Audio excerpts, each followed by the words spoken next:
반갑습니다. 거듭신의 마지막 시간에 저희가 할 것은 부활을 믿습니다. 라는 주제로 얘기해보자 합니다. 저희가 부활을 얘기할 때요, 제가 가져온 성경 본문은 구약에 있는 욥기라는 성경을 가져왔습니다. 구약에 욥이라는 사람이 살았어요. 그런데 이에게 일어나는 일들을 제가 가져왔는데요. 다음 화면 넘겨 주십시오. 욥이 부자였어요. 그래서 그가 가축들을 많이 가지고 있었는데요. 그 가축들의 숫자라든가 그의 재산을 한번 좀 확인해 봤으면 좋겠어요. 욥이 양도 있었고요. 소도 있었을 거고요. 낙이나 약대도 이렇게 있었을 건데 욥이 가지고 있는 재산이 얼마나 됐을까 그것을 한번 찾아봤으면 생각해 봤으면 좋겠습니다. 구약에 있고요. 욥기는 구약의 제 성경책은 구약 761페이지가 있습니다. 구약 761페이지에 욥기 1장 1절이 기록이 되어 있습니다.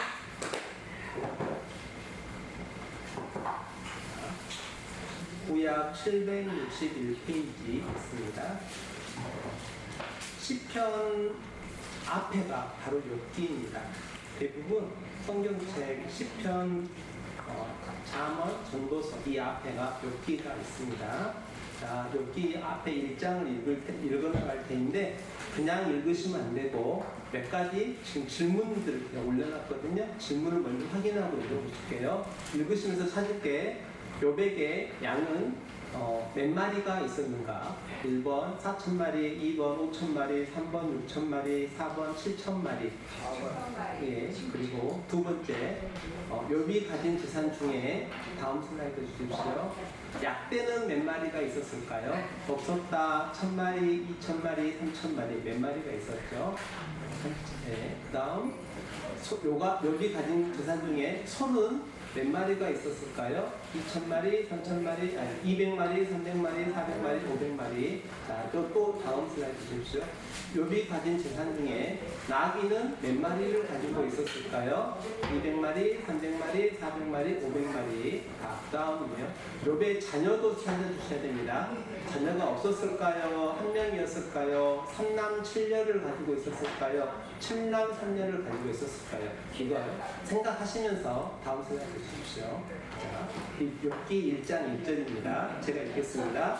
우수 땅에, 우수라는 말은 어두움이라는 뜻입니다. 그러니까 복음의 빛이 없고 하나님의 긍휼의 빛이 없는, 은혜가 없는 곳, 그런 땅이었는데 그런 곳에 한 사람이 살고 있었어요. 그의 이름은 욥이었습니다. 우수 땅에 욥이라고 불리는 사람이 한 명 있었는데 그 사람은 성경이 기록하기에 온전하고 정직하고 하나님을 경외하고 악에서 떠난 자다라고 기록했습니다.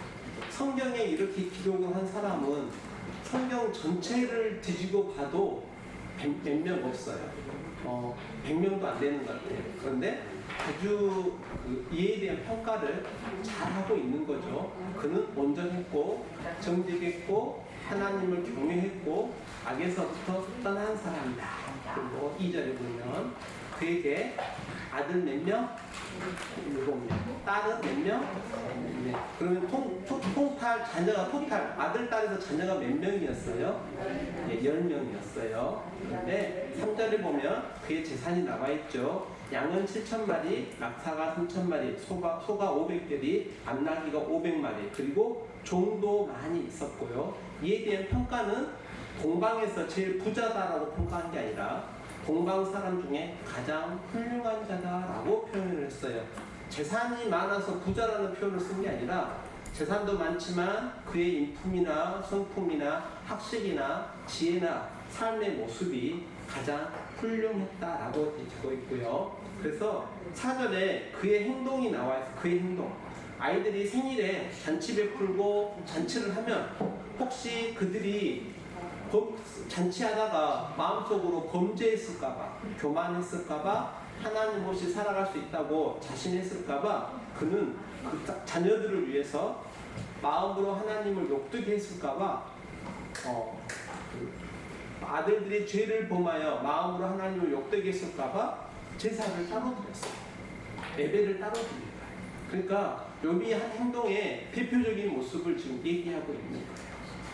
이렇게 하고 있었는데 드디어 이에게 이제 문제가 발생을 합니다. 욥은 이 땅에 있으니까 천상에 있는 내용은 당연히 모를 건데요. 천상에서 이제 어떤 대화와 도전이 일어났습니다. 다음 주십시오. 욥에게 이 천상에서 어떤 회의 끝에 도전 끝에 욥에게 고난이 왔습니다. 근데 우리가 흔히들 세상을 살아가다가 고난을 당하면 몇 가지 고민을 하죠. 저만 해도 고난을 당하는 어려움에 처하면 내가 뭐 잘못한 게 있나? 이런 식으로 생각하게 하는데 욥에게 고난 온 이유를 한번 생각해 보셔야 되는데요. 첫 번째, 그에게 숨겨진 죄가 있었다. 두 번째, 그의 자녀들이 범죄했다. 세 번째, 하나님께서 욥을 자랑스러워하셨다. 네 번째, 하나님께서 욥을 믿으셨다. 자, 두 개는 정답이 아니고요. A문 중에 두 개는 저는 정답이라고 생각합니다. 자, 그 다음에 보면 8절에 하나님께서 사탄에게 천상에서 회의가 있는 거예요. 하나님 앞에 사탄이 와가지고 하나님과 사탄과 회의를 해요. 무슨 상황인지 저희는 모르죠. 천상에서 일어난 일이니까. 그래서 성경은 이렇게 기록하고 있어요. 하나님께서 사탄에게 이렇게 말합니다. 네가 내 종 욥을 잘 봤냐? 라고 물어봐요. 지금 무슨 말을 하고 있냐면 어떤 아빠가 이웃집 사람에게 당신 요즘에 내 아들 행동하는 거 봤어? 내 아들 참 잘하고 있지? 자랑하시는 거예요. 자랑을 하니까 사단이 그와 같이 욥에게 사탄에게 그와 같이 온전하고 정직하여 하나님을 경외하며 악에서 떠난 자는 세상에 없느니라 라고 얘기한 거예요. 하나님께서 자랑스러워하신 거예요. 그랬더니 사탄이 따지고 들어요. 욥이 어찌 이유 없이 하나님을 경외하겠습니까? 하나님께서 그의 집과 소유물을 울타리로 둘러주시기 때문이지 않습니까? 라고 한 거예요. 울타리로 둘린단 말은 하나님이 보호하신다는 거예요. 욥의 재산과 소유물을 집안을 하나님이 보호하고 계시니까 그러니까 욥을 하나님을 경외하지요. 그거 없애보세요. 그럼 욥의 본성이 드러날 거예요. 라고 충동질을 하고 하나님 앞에 얘기를 하는데 하나님은 그것 때문에 혹은 다른 이유 때문인지 모르겠지만 저는 다른 이유 때문이라고 생각해요. 욥에게 무언가를 더 주고 싶으셨던 하나님이시라고 생각하는데 하나님께서 사탄에게 욥의 소유물을 취하고 허락해 주세요. 다음 주십시오. 자랑하고 계시죠. 그와 같이 온전하고 정직하여 하나님을 경외하며 악에서 떠난 자는 세상에 없느니라. 누가 얘기하고 있지만 하나님께서 이렇게 평가하고 계시는 거예요. 다음 주십시오. 그랬더니 하나님이 드디어 허락해 주셨죠. 이제 사탄이 이제 역사하는 거예요. 스바 사람이 갑자기 이르러 그것들을 빼앗고 칼로 종들을 죽였나이다. 나만 홀로 피하였으므로 주인께 아래로 왔나이다. 스바 사람이 와가지고 갑자기 재산을 빼앗고 종들도 죽이고 자기 혼자 살아남았다라고 보고하고 있어요. 다음 주십시오. 그가 말하고 있는데 또 한 종이 달려왔어요. 뭐라고 얘기하냐면 하늘에서 하나님의 불이 떨어져서 양과 종들을 살라버렸습니다 라고 얘기하고 있어요. 한 번은 사람에게, 한 번은 자연재해 혹은 하나님께서 불을 내려주셔서 다 손상을 입었다라고 하고 있어요. 다음 주십시오. 또 말하고 있는데 갈대아 사람이 새 무리로 달려들어서 낙타에게 달려들어서 다 빼앗겼다라고 얘기하고 있어요. 지금 그 얘기하고 있는데 사건은 각각 다른 곳에서 벌어졌겠죠. 욥의 재산이 많고 땅이 넓었을 거니까 여기서 사고 난 거 전달 이야기하고 있는데 이쪽에서 사고 난 거 또 얘기하고 있고 이쪽에서 사고 난 거 또 얘기하고 있어요. 동시에 지금 악재가 벌어지고 있죠. 재산들이 다 사라지고 있고 종들이 충성된 종들이 죽어가고 있는 상황이에요. 다음 주십시오. 그런데 사건은 여기서 끝나요. 거친 들에서 큰 바람이 왔어요. 태풍이 왔는지 폭풍이 왔는지 토네이도가 왔는지 모르겠지만 집 내 모퉁이를 치매 청년들 위에 무너짐으로 그들이 죽었나이다. 이 청년은 욥의 자녀들이에요. 같은 날 몇 명이 죽었냐면 10명이 다 죽었어요. 아까 아들, 딸 7셋 해가지고 10명 있었죠. 10명이 다 죽었어요. 10명의 자녀가 동시에 죽어. 다음 주십시오. 욥의 반응은 보통 저희들 제가 딸 둘인데 이 구절 보고 딸 둘인데 한 명이 갑자기 죽었다. 더군다나 잔치 허건할 때마다 저는 이 애들이 혹시 마음으로 범죄했을까봐 제사도 예배도 드리고 제사도 드리고 사고 친 거 있으면은 빼기 하라고 하고 이렇게 신앙교육 하고 있었는데 만약에 제 딸아이 중에 한 명이 죽었다 그러면 멘붕에 빠질 거예요. 어떤 경우는 하나님 왜 이러셨어요? 라고 항의라도 할 수 있을 것 같아요. 저는 그럴 것 같아요. 그런데 욥은 다른 행동을 보입니다. 내가 모태에서 알몸으로 나왔사온즉 또한 알몸으로 그리 돌아갈지라. 태어날 때 빈손으로 태어났으니 하나님이 재산 주셨다가 가져가셔도 하나님 거예요. 제 거 아니었어요. 라고 얘기하는 거고요.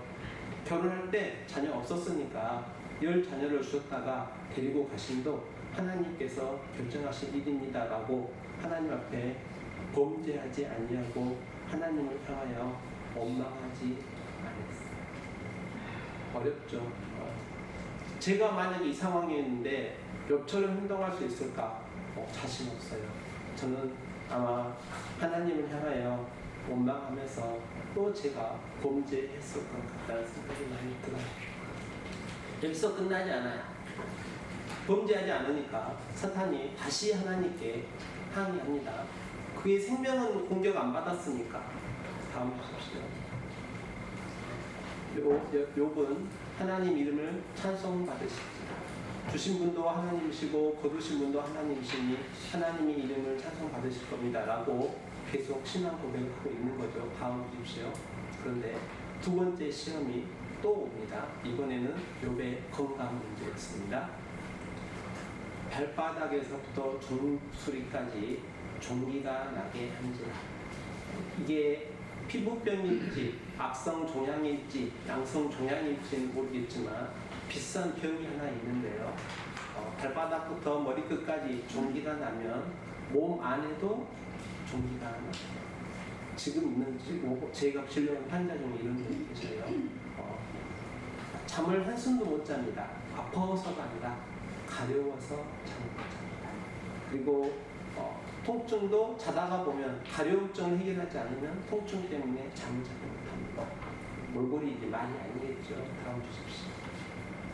이 모습을 보고 욥의 아내가 이탈합니다. 신앙에서 떠나는 거죠. 뭐라고 하냐면 당신이 지금 이 모양인데 우리가 난 10자녀가 하루아침에 같은 날 한꺼번에 죽어버렸고 모든 재산이 다 사라졌고 종은 3명 빼고 다 죽어버렸고 당신은 지금 치료할 수 없는 병에 걸려서 지금 중병에 걸려서 이게 회복할 방법도 없는데 그럼에도 불구하고 자기의 온전함을 지키고 있느냐, 신앙을 지키고 있느냐 이 말이에요. 그래서 욥의 아내의 선택이 뭐냐면 차라리 하나님을 요구하고 죽어라라고 남편한테 얘기하고 막말을 하고 있는 거죠. 다음 주십시오. 욥이 아내에게 대답합니다. 그대의 말이 어리석은 여자의 말과 같다. 우리가 하나님께 복을 받았으니 화도 받지 아니하겠느냐. 이 모든 일에 욥은 입술로 범죄하지 아니했다라고 얘기하고 있습니다. 이제 자녀도 죽었죠, 재산도 잃었죠, 종들도 친구들도 이렇게 잃은 상태에서 가정마저 깨지고 자기는 중병에 들어서 죽어가고 있음에도 불구하고 욥은 입술로 범죄하지 아니했습니다. 다음 주십시오. 시간이 지나죠. 욥은 이 고난 끝에 욥이 얻은 게 있어요. 그 전까지는 이 고난이 있기 전까지는 욥은 주에 대해서 하나님에 대해서 귀로 듣기만 했는데 이 고난 끝에 이제 무슨 것을 얻었냐면 눈으로 주를 대면하는, 얼굴과 얼굴로 하나님을 대면하는 그 은혜를 입었어요. 처음부터 하나님이 사탄에게 욥을 시험하는 것을, 욥을 치는 것을 허락하셨던 이유가 뭐라고 생각하냐면, 저는 이렇게 생각해요. 하나님이 욥을 믿으셨어요. 자랑스러워하셨고 믿어주신 거예요. 그래서 욥이 이 시험을 끝나고 나서 한 단계 업그레이드되는, 신앙이 한 단계 성숙해지는, 그 전까지의 신앙은 이런 신앙이죠. 인과응보의 신앙.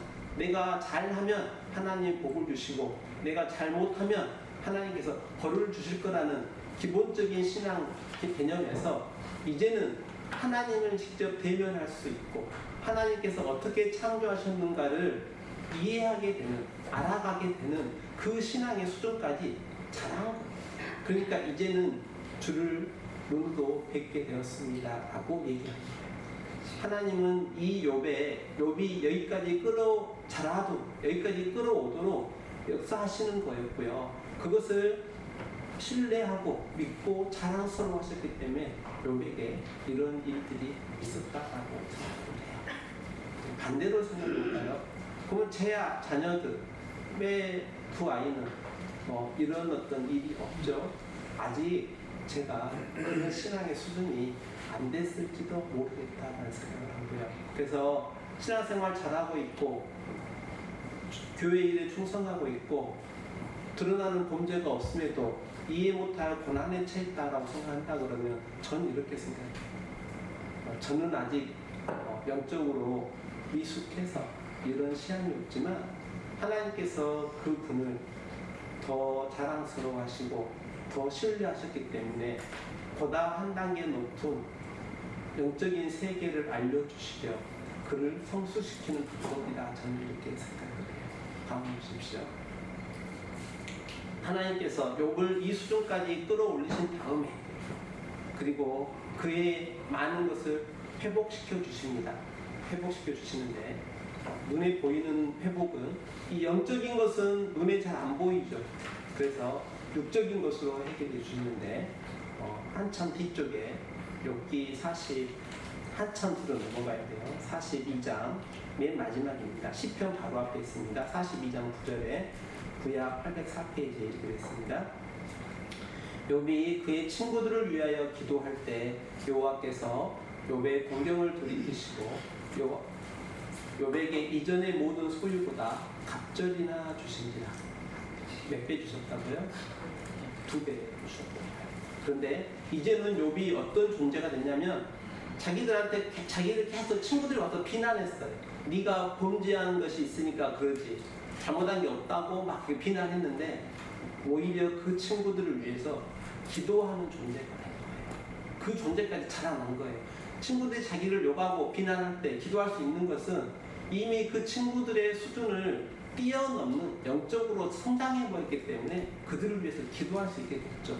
그래서 그 수준까지 자라고 나니까 하나님께서 소유를 2배로 주셨다라고 얘기하고 있어요. 그럼 정말로 2배로 주셨을까요? 그 다음에 다음 보십시오. 양을 몇 마리를 주셨냐면요, 처음보다 더 복을 주시니 양이 몇 마리? 14,000마리. 처음에 양이 몇 마리였을까요? 1,000마리. 네? 1,000마리. 500개리 1,000마리. 처음에 양이 몇 마리였냐면요. 7,000마리. 예, 7,000마리였어요. 그런데 이제는 14,000마리. 7,000 곱하기 2 하면 14,000이죠. 네, 그래서 14,000마리. 나중에 낙타를 6,000을 주셨어요. 처음에 낙타가 얼마였을까요? 3,000이었어요. 6,000 주셨어요. 처음에 소가 500이었거든요. 이제는 1,000을 주셨어요. 나귀는 500이었는데 또 1,000을 줬어요. 다 2배씩 주셨죠? 네. 성경 앞에 있는 것도 자녀는 그럼 몇 명 주셔야 되죠? 예, 20명 주셔야죠. 처음에 아들 몇 명, 딸 몇 명? 7명, 3명, 10명이었죠. 그러면 이제 2배로 주셨으니까 20명을 주셔야죠. 네, 자녀는 아들 7과 딸 3을 주셨어요. 자, 여기서 이제 제 질문이에요. 제가 읽고 나서 갑자기 왜? 2배로 주셔야지. 재산 2배로 주셨는데 자녀가 있었단 말은 아내가 다시 회복되었다는 말이죠. 그 아내가 왔는지 혹은 뭐 새로운 여인을 얻었는지 그건 잘 모르겠지만 자녀를 10명을 다시 얻었는데 제 질문은 왜 20명이 아니고 10명 얻냐는 거예요. 저는 이 궁금한 점이 궁금했다가 어디에서 제 나름대로 답을 얻었냐면 부활에서 답을 얻었어요. 요수에 애양원에 있던 손양훈 목사님이라는 분 계셨는데 아들 둘이 요순 반란 사건에 휩싸여서 죽었어요. 그런데 그분이 그 아들에 대해서 이렇게 표현을 하죠. 유학 보내려고 계획하고 있었던 아들이었는데 유학보다 더 좋은 천국으로 불러주시니 감사합니다라고 그분이 그렇게 글을 적으셨어요. 제가 그 글을 읽고 이 답을 찾았어요.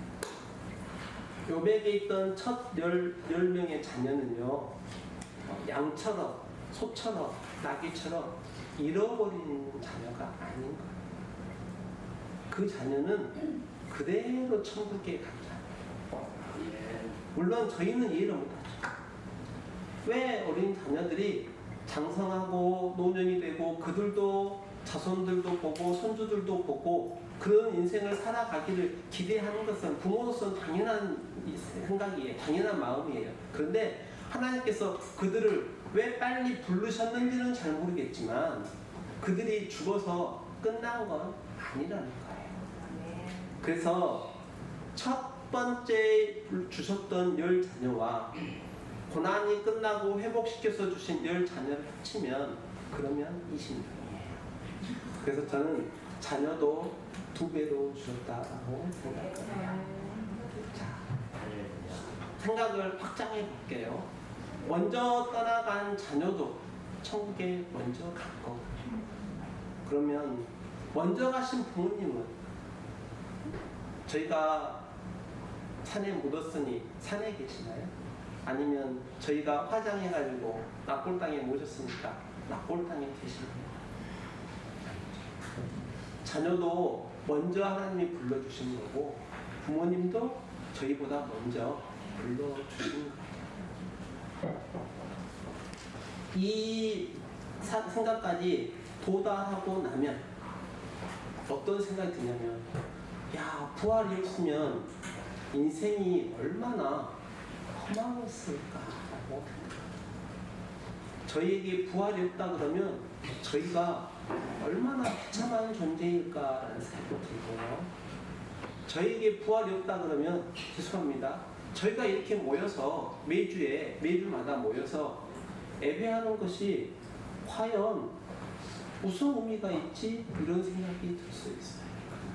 부활이 없다면 욥이 자녀들이 잔치할 때마다 그들의 명수대로 번제를 드리면서 그들이 혹시 마음이나 입술로 하나님께 범죄했을까봐 그는 성심성의를 다해서 제사를 드렸겠죠. 그런데 부활이 없다 그러면 그것조차도 무슨 의미가 있을까 생각이 들었어요.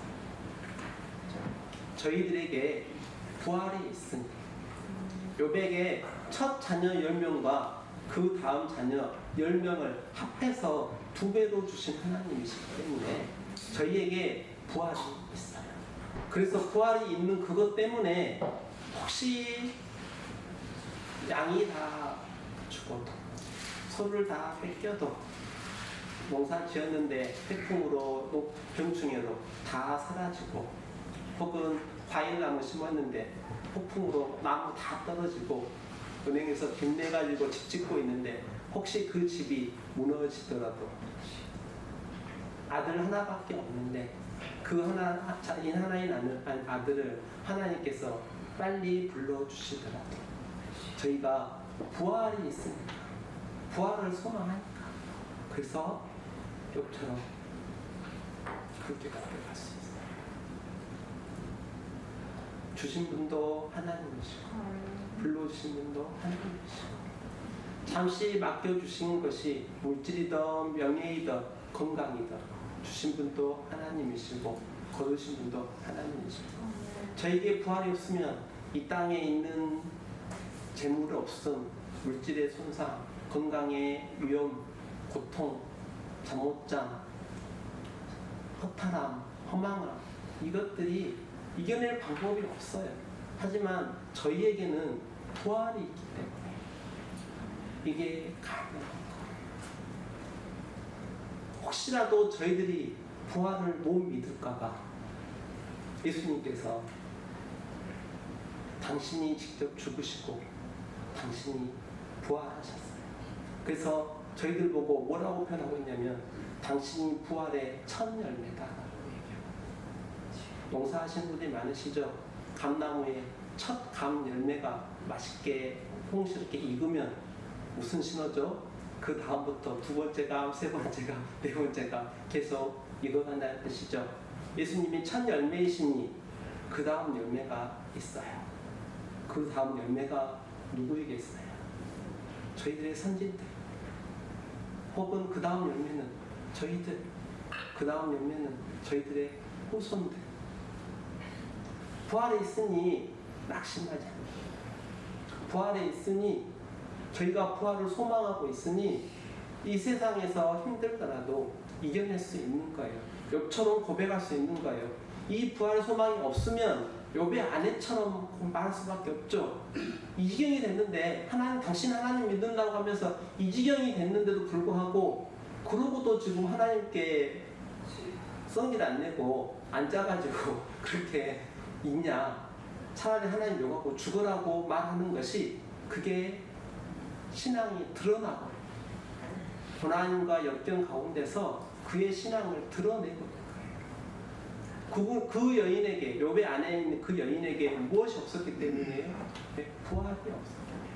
부활 신앙이 없었기 때문에. 저희들이 신앙 고백을 해요. 사도신경에 성령을 믿사오며 거룩한 공유와 성도가 서로 곁터는 것, 죄를 사하여 주는 것과 몸이 다시 사는 것과 영원히 사는 것을 믿사옵니다.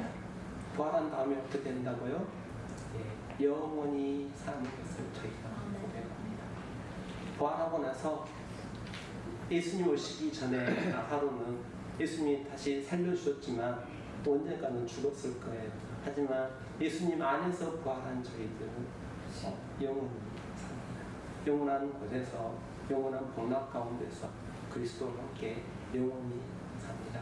저희 먼저 가신 저희의 부모들, 혹시 먼저 간 동기가 있다든가 먼저 간 남편이 있다든가 아내가 있다든가 하지만 이 일이 절망이 아니고 혹 먼저 보낸 자녀가 있더라도 이 일이 절망이 아닌 것은 크리스찬 저희에게 성도인 저희에게 몸이 다시 다른 부활이 있기 때문입니다. 그리고 저희가 그곳에 갔을 때 그분들과 함께 영원히 살 것을 고백하기 때문입니다.